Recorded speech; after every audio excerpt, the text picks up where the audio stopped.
প্রায় 25,000 জনগণের বসবাস, সেখানে একটিও মাধ্যমিক শিক্ষা প্রতিষ্ঠান নেই।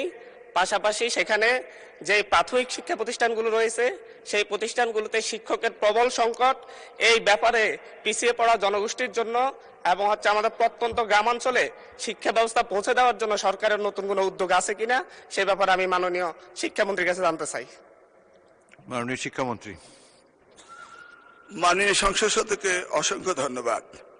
ইতিপূর্বে 2001 থেকে 2006 সালে নকল প্রতিরোধ আন্দোলনের সময় আমি সেখানে গিয়েছিলাম এবং দেখেছিলাম নদী ভাঙ্গনে কলেজ চলে যাচ্ছিল এবং সাবেক প্রধানমন্ত্রী বেগম খালেদা জিয়ার সময় সেই কলেজগুলোকে সরিয়ে ভালো অবস্থানে নেওয়া হয়েছিল। যে সমস্ত প্রতিষ্ঠানগুলো নদী ভেঙে যায় তাৎক্ষণিকভাবে আমরা সেই প্রতিষ্ঠানগুলোকে নতুন করে আমরা তৈরি করি।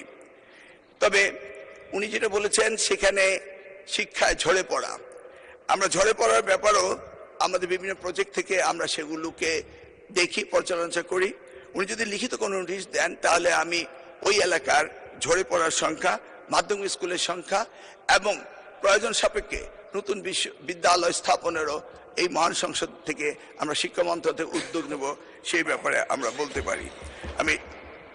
আমি এটাও বলতে পারি যে বিভিন্ন প্রশ্নে এসছে বিরোধী দলের বিষয়ে, আমি এটাও বলতে পারি মাননীয় প্রধানমন্ত্রী আমাদেরকে নির্দেশ দিয়েছেন সারা বাংলাদেশে শিক্ষাকে দলীয়করণ না করে শিক্ষা সকলেরই ব্যবহারযোগ্য সামগ্রী, এই শিক্ষাকে উন্নত করার জন্য তিনি নির্দেশ দিয়েছেন। সেই আলোকে আমরা ওনার হাতিয়াকে সুন্দর দৃষ্টি নিয়ে আগামী দিনগুলোতে আমরা তার স্কুলের ব্যবস্থা করব বলে আশা করতে পারি। ধন্যবাদ। ধন্যবাদ।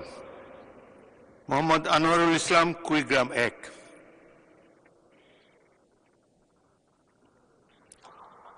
মাননীয় স্পিকার, আপনাকে ধন্যবাদ। সেই